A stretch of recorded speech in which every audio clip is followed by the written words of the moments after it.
Lehenengoa, 2014ko apirilaren 29ko osoko udalbatzaren aktaren onarpena, hala barregotio, aprobación sin procede de acta de la sesión plenaria de 29 de abril de 2014.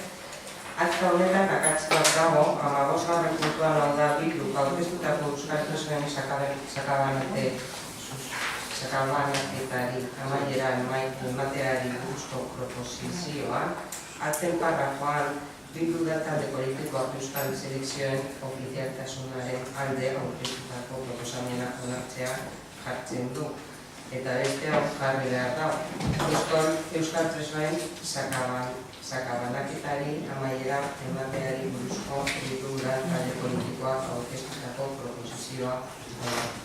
En este acta hay un error en el punto número 15 relativo a la proposición presentada por Bildu sobre la dispersión de las presas y presos vascos. En la parte dispositiva pone a aprobar la proposición presentada por el Grupo Político Municipal Bildu a favor de la oficialidad de las elecciones vascas y debe de poner a aprobar la proposición presentada por el Grupo Político Municipal Bildu relativa a poner fin a la dispersión de las presas y presos vascos.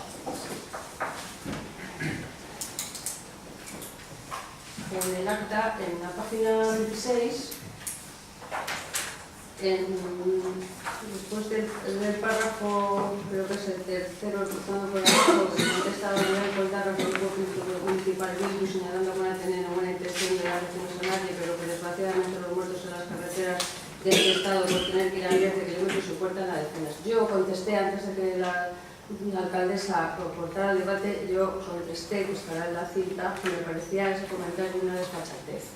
Y quiero, por favor, que se incluya en el acta.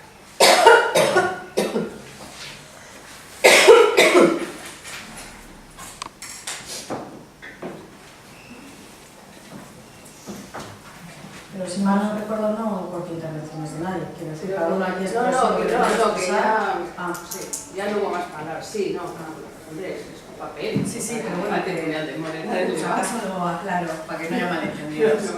Moderar, vamos, que se acabó. Eso es.